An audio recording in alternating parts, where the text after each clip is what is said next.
धन्यवाद। जैसा आप जान रहे हैं, प्रॉपर्टी टैक्स को लेके लोगों के मन में बहुत सारी शंकाएं कुछ हैं, तो हम क्लैरिफाई करने के लिए आप लोगों के माध्यम से हम लोगों को बताना चाहते हैं कि प्रॉपर्टी टैक्स एक्चुअल में है क्या और कितना लगने वाला है। बहुत से लोग, एक तो सबसे पहले ये समझ लें, जब हम बात करते हैं किसी भी कानून की, किसी भी चीज़ की, मुझे याद है आप लोगों में से कुछ लोगों ने पूछा था कि साहब जब आप एंक्रोचमेंट हटाते हो तो जो ये जैसे और देशों में होता है आप हमारे यहाँ क्यों नहीं करते हो, रेगुलराइज क्यों नहीं करते हो, सो एंड सो फोर्थ।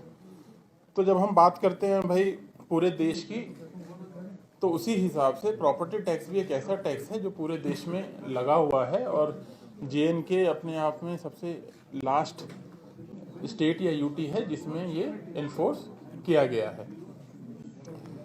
किसी भी म्यूनसिपैलिटी की आय का एक मुख्य साधन जो है प्रॉपर्टी टैक्स होता है।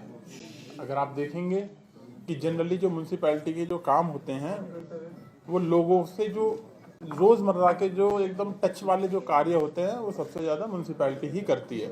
आपकी साफ़ सफाई होगी, आप घर से बाहर निकलोगे तो साफ़ सफाई होगी, मतलब जन्म से लेके मृत्यु तक जितने भी एसेंशियल काम है वो म्यूनसिपैलिटी के दायरे में आते हैं। और म्यूनसिपैलिटी अच्छे से सर्विसेज प्रोवाइड कर सके तो उसकी एक आय का एक साधन होता है प्रॉपर्टी टैक्स। और ये एक तरह का प्रोग्रेसिव टैक्स होता है जिसमें आप जो गरीब होता है, मतलब आप ऐसा नहीं लगते सब पे एक समान लगाते हो, जो गरीब होता है उस पर कम लगता है और धीरे धीरे उसके हिसाब से ये बढ़ता है। सबसे पहले जनाब ये कोई नई चीज़ नहीं है, पूरे देश में लगती है और JNK यूटी में सबसे लास्ट में लगाया जा रहा है। सेकंड, सर ये हर महीने नहीं देना है, ये साल में एक बार देना होता है।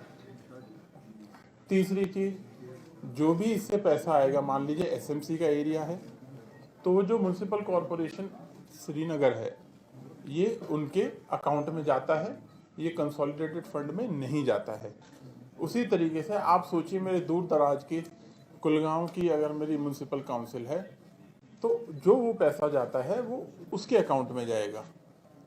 कुलगांव भी मेंटल सेक्रेटरी था उस जिले का, मैंने देखा है वहाँ पे लोग छोटी छोटी चीज़ों के लिए बोलते थे कि साहब ये रोड जो हमें बनाना है या नाली हमें बनानी है तो उसके लिए पैसे की उन्हें कमी होती थी।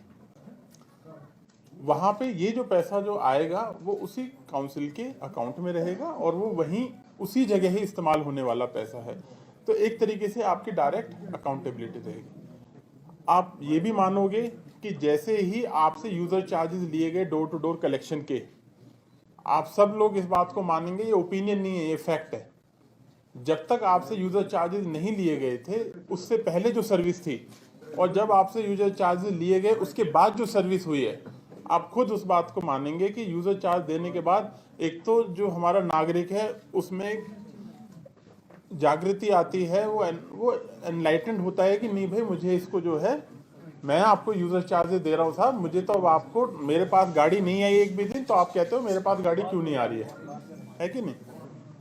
तो इसे एक जागृति आती है। और जहाँ तक रहा JNK के कंटेस्ट में 1000 स्क्वायर फीट तक की जो प्रॉपर्टी है, अच्छा नंबर वन ये तो आपको पता ही है केवल अर्बन एरिया में ही है, रूरल एरिया में बिल्कुल भी नहीं है। दूसरा, अर्बन एरिया में अगर कोई एग्रीकल्चर लैंड है वो इससे बाहर है। तीसरा, जो 1000 स्क्वायर फीट तक का जिसके पास अपना मकान है वो इससे बाहर है। लगभग 1/3 से ज़्यादा जो हमारे हैं वो इससे ऑलरेडी बाहर हो जाते हैं। फोर्थ पार्ट इसका जो आप देखोगे, अगर मान लो आपको किसी प्रॉपर्टी के लिए 100 रुपये देना होता है श्रीनगर म्यूनसिपल काउंसिल में, कॉरपोरेशन में, तो आपको जो काउंसिल में है वो 75 रुपये होगा उसके कॉरेस्पॉन्डिंग, अगर कमेटी होगा तो केवल 50 रुपये होगा। तो जितना एक आदमी दूर दराज एरिया में रहता है, जो बेचारा अभी गरीब है, अपना मकान बनाया है, तो वो उसमें ऑलरेडी एग्जम्प्टेड है, 1000 स्क्वायर फीट तक ऑलरेडी एग्जम्प्टेड है। उसके बाद इसको प्रोग्रेसिवली उसमें बढ़ाया गया है, इसके फैक्टर्स है, कैलकुलेशंस है। मेरी आप लोगों से रिक्वेस्ट रहेगी, अगर आप इसको एक बार देखोगे तो आपके दिमाग से अपने आप ये मिथ्या दूर हो जाएगी। किसी को लगता होगा पता नहीं 6000 ले लेगा, 10,000 ले लेगा, 15,000 ले लेंगे और हर महीने ले लेंगे, ऐसा नहीं है, साल में है। JNK में सबसे लास्ट में लगाया जा रहा है। पैसा लोगों के तुरंत उनके इस्तेमाल के लिए उन्हीं की कमेटी के हाथ में रहेगा। जो काउंसलर रहेगा, जिस एरिया से एक बार कमेटी में पैसा आएगा तो वो उतना ही उससे अच्छा काम कर सकता है। और जो हमारे रेट है वो पूरे देश में सबसे कम है। उसका स्लैब आप लोगों के माध्यम से न्यूज़पेपर्स में भी दिखाया गया था कि कितना है। अगर मैं इसमें सिर्फ श्रीनगर कॉरपोरेशन, इसमें क्योंकि कुछ एरिया आप जानते हैं श्रीनगर में भी कुछ पॉश एरिया है, किसी के सर्कल रेट बहुत हाई होते हैं, किसी के सर्कल रेट बहुत कम होते हैं। तो एक रेजिडेंशियल एरिया जो है मान लो 1500 स्क्वायर फीट तक है तो वो 100 रुपये से लेके 1150 रुपये तक जाता है, मतलब मैक्सिमम अगर किसी का सर्कल रेट है। इसका जितना आपका बनता है उसके लिए एक कैलकुलेटर डिजाइन किया जा रहा है जो वेबसाइट पे दिखा दिया जाएगा, जिससे आप लोग भी खुद एक बार उसे देख सकते हैं।